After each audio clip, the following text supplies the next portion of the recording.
I'm Michael van Dijk, PR manager at Perfect World Europe. We're currently running our ARK trailer. As you know, we've just been chasing to get ARK out there as our new online platform. So it's mainly to make sure that people that were juggling with like different clients when they were playing our MMOs, so someone might play Neverwinter and Star Trek Online and Swordsman, and they would have different logins to all their MMOs. ARK is actually combining that, so you have one login, all the games are available there. It's actually connecting all your social connections between the games. So ARK is actually a really good platform for us to make sure that we have one space where all the free-to-play games that we have are available to you, or to the consumer, to the gamer. We're actually getting ready to do more channeling on it. So because we have millions and millions of players, like other publishers see this too, and they like their game to be in more spaces, they also bring it on ARK. So we now have Path of Exile on it, and APP Reloaded will be available on ARK as well. So it's not only our own titles, it's also to make a bigger audience for other games, and we're still heading towards more and more on that. So the platform will develop further and become bigger and better filled with content as well. Yep.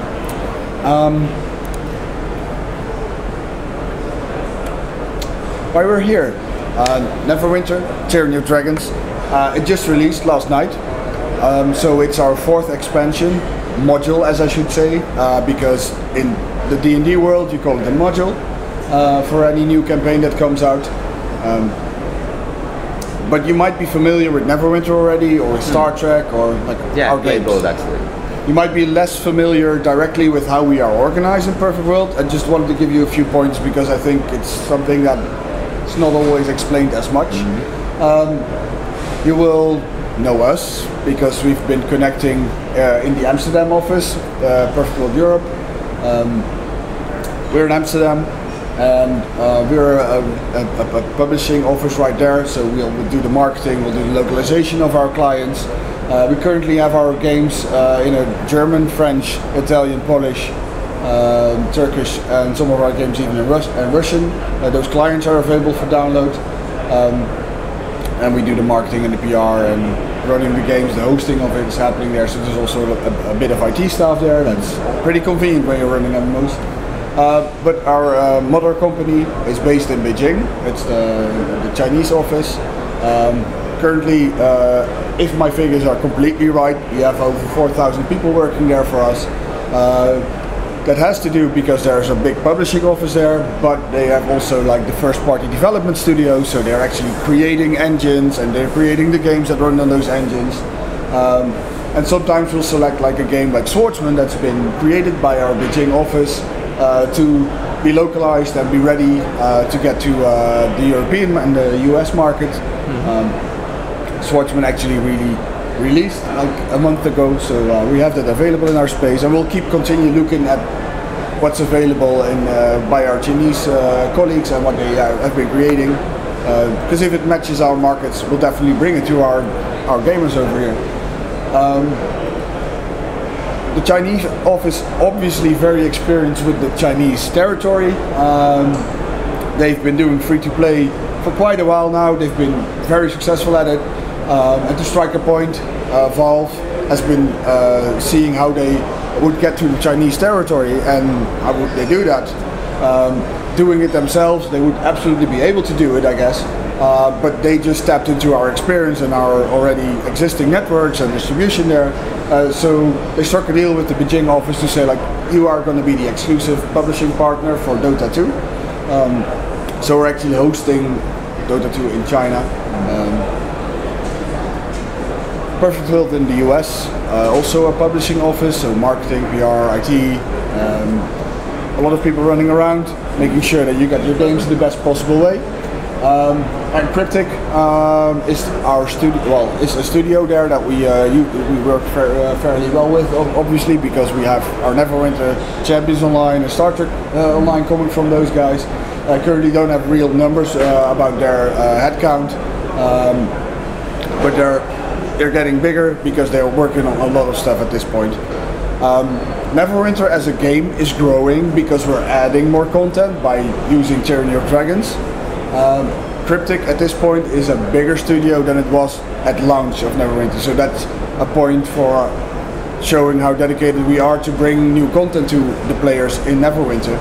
Because with an MMO, you know how important it is to keep giving new collectibles, new items, new things to do, new quests, new storylines. Perhaps we'll be getting there. Tyranny of Dragons is the 4th expansion to the game, and we launched only last year in June, so we're doing our best. Neverwinter is not only growing in content as a game itself, but it's also growing as a brand. Wizards of the Coast are the license holders of Dungeons and Dragons, and you might know them from either Dungeons and Dragons, and maybe from something like Magic the Gathering. So they have just recently started to rebrand Dungeons and Dragons as a whole. So Dungeons and Dragons now has a new logo. Dungeons and Dragons now has a new website. So the guys are really making sure that they are really ready to go to the new era of Dungeons and Dragons. And there's always been the tabletop version of it, so people have been enjoying playing the high fantasy roleplay with Dungeons and Dragons, like sitting across a table from each other or playing the miniature versions. But there's also been, over the past few decades, a few versions in the gaming space that are based on Dungeons and Dragons. But recently, with the rebranding, they selected Neverwinter to be the real premier digital version of Dungeons and Dragons. So what they are effectively saying, if you want to play, if you want to experience Dungeons and Dragons in a game, you should play Neverwinter.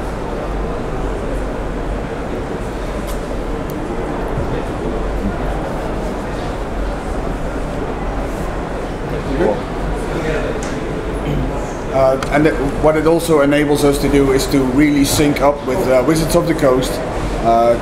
Cryptic and Wizards of the Coast have always gone back and forth on the lore, because, well, there's going to be a few angry guys when we don't do it right in our game.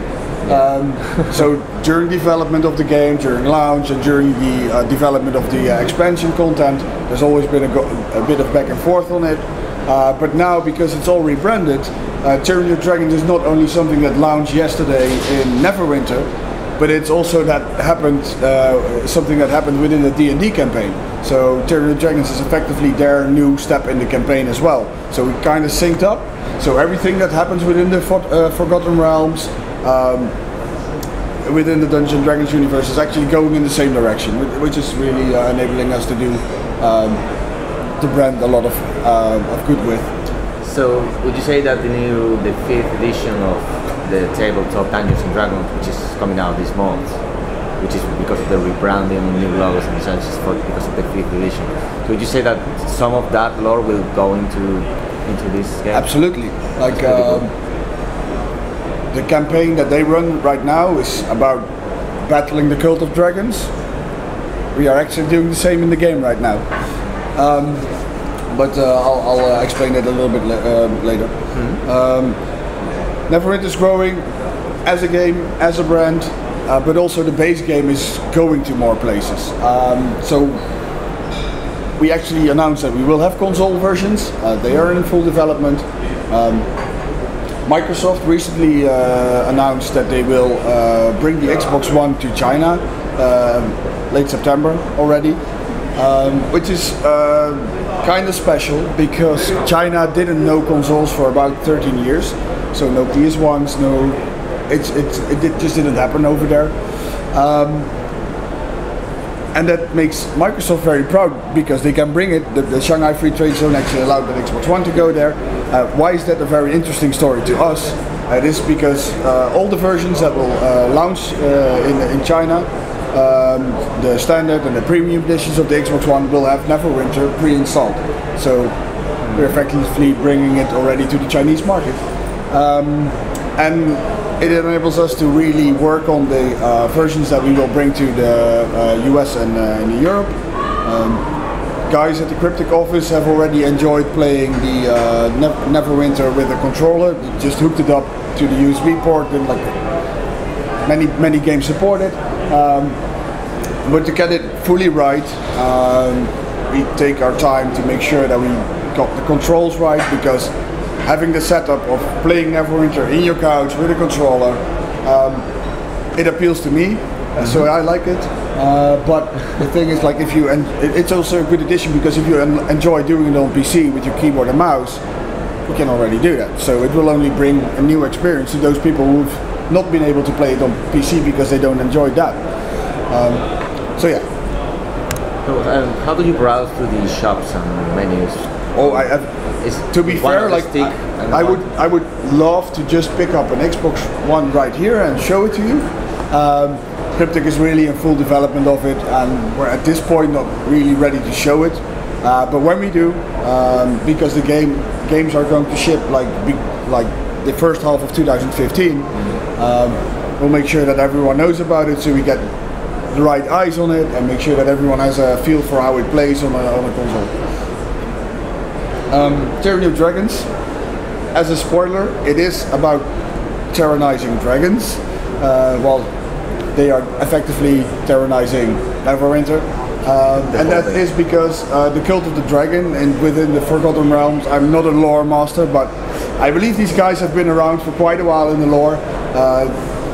They devote themselves to the dragons. These dragons are pretty clever, and they are mighty beasts, so they kind of love them and worship them. And they hope that with the rise of power of the dragons, they will rise to power themselves. So they have been reading like a fair bit of like ancient scrolls, and in these ancient scrolls they always thought that they had to create like undead dragons to be close to them and to rise to power. Long story short, they recently reread the scrolls, thought like, okay, no, it's actually about an ancient extinct dragon empire, and a full empire sounds a fair bit more exciting than a few undead dragons. So they're really after that right now. And because the cult will need a lot of resources and a lot of wealth to actually achieve their goals right now, they will also attack Neverwinter. The city itself, yes, it has been hit by the chasm, it has been hit by Mount Hout now with the but it still has a lot of riches and it's still powerful. So the Cult of the Dragons will effectively also attack Neverwinter, and the dragons are also invading like adventure zones which you've been playing through. So the situation is dire, but thankfully we have our adventurers and our players. They are always looking for new quests and new enemies to fight, so that's where the gamer steps in. To actually fight the Cult of Dragon, we want to give people new toys and new tools, and that's what we're going to ship with Tyranny of Dragons. Tyranny of Dragons will introduce, or has introduced recently, like it's happened now. So the Scorch Warlock is available. It's a new class. We have the Dragonborn, a new race, and there's going to be new things for you to do in adventure zones, like the heroic encounters, new gear, new artifacts, new companions, new mounts. It's all there. And why am I not going into detail here? That's because I can effectively show it to you. So, quick question. I recall that you have like founder packs at the beginning, you know, with Neverwinter. Yeah. So will those those packs, I don't know, what's like the Hero of the North pack and the Adventure pack, I don't recall. Do they have like access to some of those new features, or do they have to buy the DLC? So the whole content, so the new things to play through, the new class are all free to play. Like if you have Neverwinter running, it's more like a patch, not a DLC that you have to buy. Exactly. The only thing that's happening right now is that the Dragonborn is at this point a premium race. So that means that there's a Dragonborn Legends pack. It's available now for 74 euros. And with that pack comes a lot of goodies. So there's like cool stuff to go through. There's artifacts, there's like things that actually help you on your questing. If you want to start over and play like your Dragonborn. Historically, we've always been able to bring you all the content later. To be fair, I cannot like spill all the beans on what we're doing with the Dragonborn, because I really don't know. at this point, if you want to play it and you want to play it right now, it's a cool looking class, but you'll have to chip it. It's so the Warlock is available to you. This is my Warlock. I'll jump into the game. We originally launched in June with 5 classes, of which one was a ranged damage dealer. That was the Control Wizard, but the name itself says it quite much. It's a Control Wizard, so it's very good at controlling the battlefield.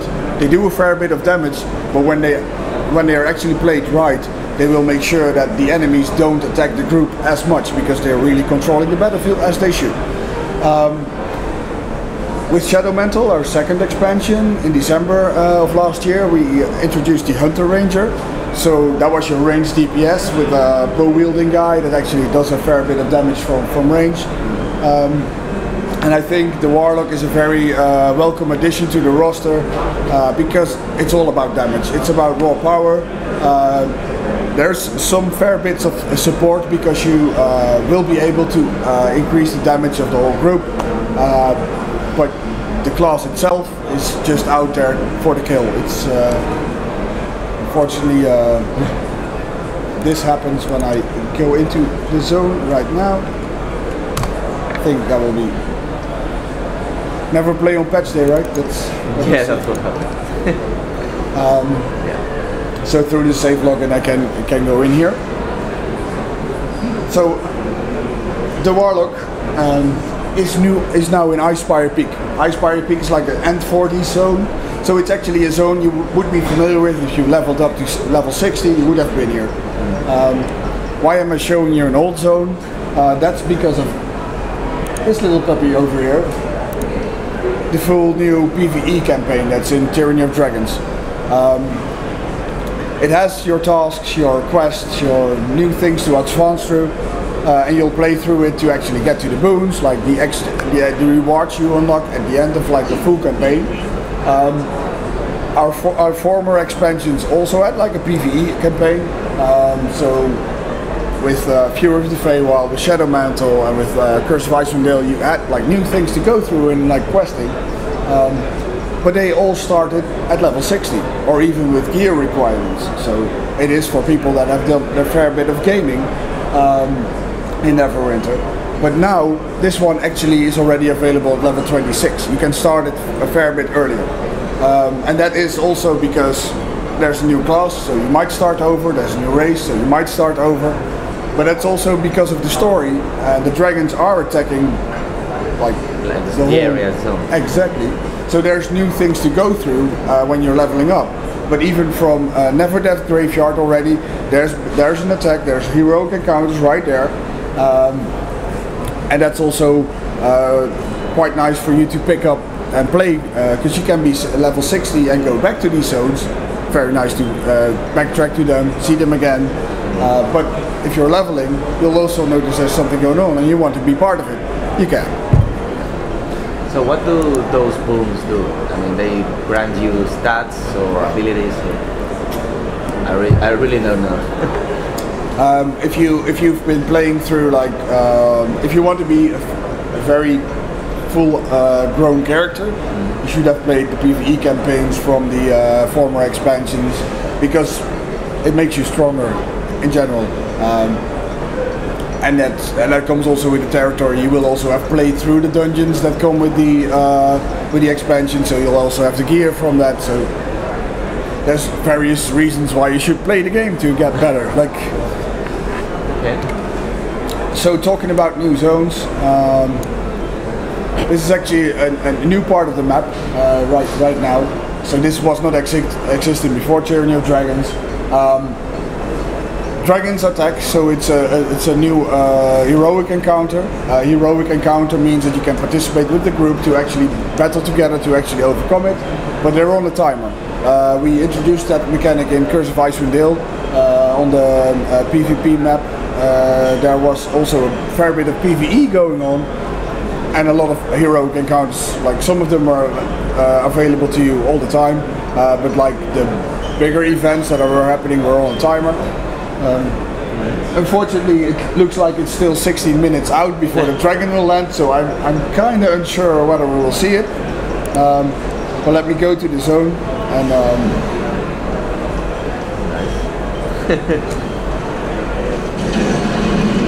so yeah, Icespire Peak is in the beginning of it very much about the dwarves being pushed back by these little goblins. They have their camp over here. Normally they would attack me, but obviously I'm now level 60 and they're really scared of me, so they will not aggro. That's very good. That's good. So I'll be here at the new zone. Let me dismount. So because you can't see it, I'll explain a little bit what happens when the encounter actually starts with the dragon. It will land on that big arc and then it comes down, and then I will not be able to do it on my own. So as you can see, when I go into this area, it will actually suggest that I should be here with like a group of 6 to 10 participants. But the rest of the enemies will be able for me to, I can overcome these enemies on my own. Yeah. But like the actual heroic encounter is not doing it. So will it count if, you know, like 6 to 10 single players as in out of a group just alone? Yeah, exactly. You don't, yeah, exactly. There need to be more people participating in the event. They don't really need to group up for that. Okay, that's good. So, characters, the classes in Neverwinter have always been able to get out of a fight with stamina. So there's always a mechanic. So for the Great Weapon Fighter, the Guardian Fighter, there's always like a way with double tapping a direction to get quick out of a fight. The Warlock will do that in a fairly different way, because it will actually melt with the shadows. It will slip into shadow. It's actually called shadow slip. And as long as you have stamina, you can actually keep floating around. So that makes the class very mobile, and you can get out of a fight really easily. The difference between wizards and warlocks is that wizards are like more they're more the educated guys. They learn to deal with arcane, and that's also why they are fairly good at controlling the magic. Warlocks are more like the born guys that have an affinity for the darker, demonic versions of magic, and that makes them effectively conduits for this dark magic, and they will just unleash it. So there's less control, more power. Yeah. Yes. Big part of the warlock is curses. So the warlock curse is a mechanic that is also on our warlock here. It will give the enemies a debuff in the form that I actually get 20% of damage from my auto spells when I apply the warlock's curse. So I will need to apply it. I can actually apply it to 3 enemies simultaneously. So I will be busy with making sure that my curse is on all of my guys that I'm attacking. There's also another reason for that. Oh my god, did I aggro them? That's not what I wanted to do. Like, yeah. That's not what I wanted to do. So let's curse them then. Yeah, I can see the aggro.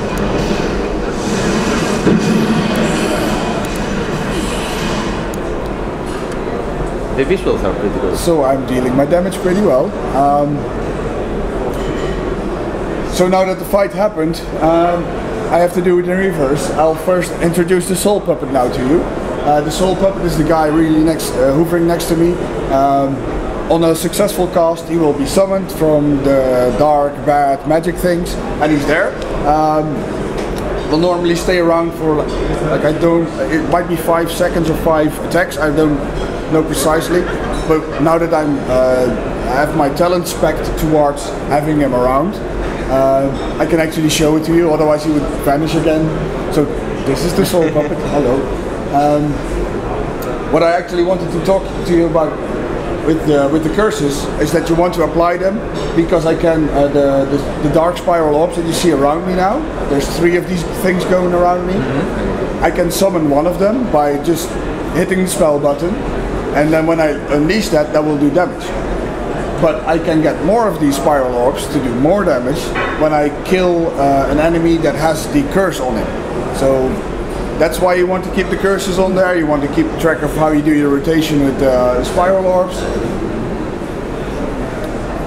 So another spell that I will start using is the Hand of Blight. It will form some necrotic claw in my hand, and then I'll actually hurl it over.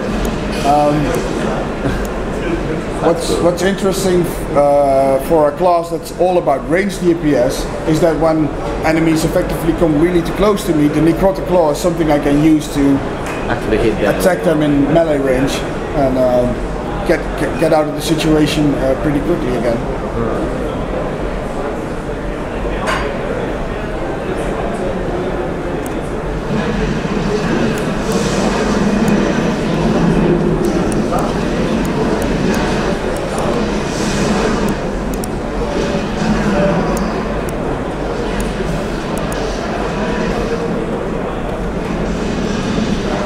So by casting spells you'll gain some action points, and by getting the action points the diamond in the middle between my two daily spells will fill up, and that makes my daily spell available. If you played Neverwinter, that's not a surprising thing to you, but I think like the Flame of Placatos I just used with the burning skull with pours hellfire on my enemy, pretty cool. Yeah, indeed. So I recall you mentioning that there was some kind of life draining or something when you used some skill or whatever. That's actually fully correct. I don't believe I slotted any of those spells in right now. No, so but I was like, yes, but it's like you'll be able to cast spells and benefit from it yourself. That's always a popular thing that warlocks do. They'll make sure you get weaker, I get more powerful. It's what they do through curses, it's what they do through life drain, and it's what they do through direct damage. So it's none of the current ones, the current skills, none of them, the draining one. Exactly, the one that look visually very appealing. Because also normally I would not spec towards having the soul puppet stick around. I would definitely spec, it's a preference, I would spec to have like my dark orbital, my spiral orbs that are hovering around me to do more damage. Like it's choices you can make.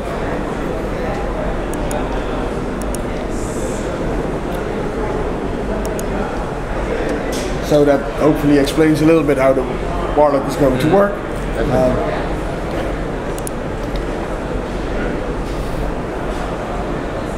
So we talked about new tools, and the Scorch Warlock is definitely a tool to parties, but we also have like new toys to play around with, like the visuals of it. A new race, the Dragonborn. They're a very sturdy race. They actually live pretty long, like they live as long as elves, and they become a few hundred years. And actually their children, they really grow up very fast, so it's a sturdy race. And that's also why I created a great weapon fighter with them, because I like the powerful background of them.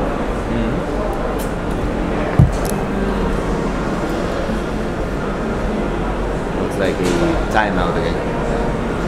Looks like a timeout again. Oh, there they go. No, it happens on the Warlock sometimes when I log in. So I'm back in one of the other adventure zones you might be familiar with through leveling. This is actually Ebb and Downs with the Throne of Idris right there. The zone is about a necromancer called Idris who's actually finding an artifact to make sure that he can raise a big army of the dead. He already has like an army of the dead and he's attacking villages. But I'm showing that zone because also here there's been a new addition. Unfortunately, the timer is again like pretty far out, so I will not be able to show you the encounter itself. But again, there's new things to do, new things to partake on. I presume that these are the dragons that show up on the trailer, the expansion trailer, right? There is one at the icy zone, at the winter zone. Correct. The trailer said that would be that one. Yep, absolutely correct. So to show some of the other new toys that we bring to Neverwinter with Tyranny of Dragons, there's also a new companion. It's the Assassin Drake. I personally prefer that because I never use the companions that are available. You never have to battle alone in Neverwinter. You will always be able to get a companion if you wish. It's really highly advisable even, because for questing and survivability you will need one. Some people will actually use the human characters that like have a tank mechanic or something like that. I from Origin always have used the pets. So there's like more of a pet type available now. It's an assassin drake that will do some AoE poison damage. So if you're really looking forward to get something like this on you can. It's pretty cool. Well, that's cool. So a new legendary mount is also available. So if you want to be... So it's a dragon riding a dragon with a dragon pet. There you go. I couldn't make it more dragons to you, right? Instead of double dragon. Triple dragon.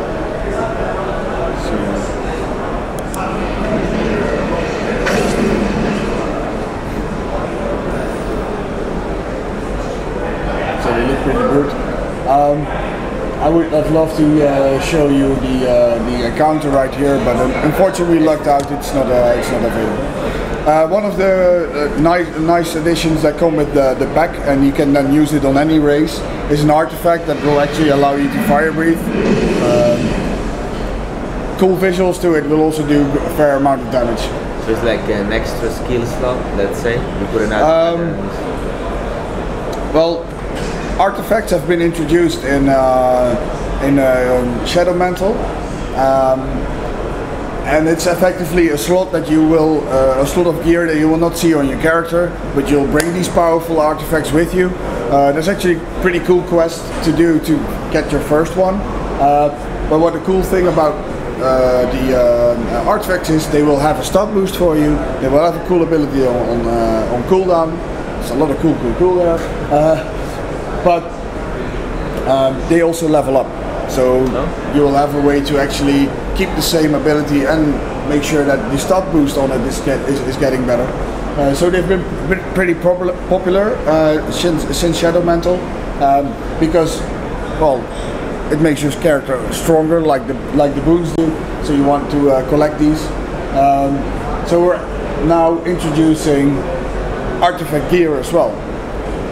So this is gear you can pick up earlier on as well in a green state or like a less epic state, and you can level these up too. So it will give you more things to collect and seek after in the game as well.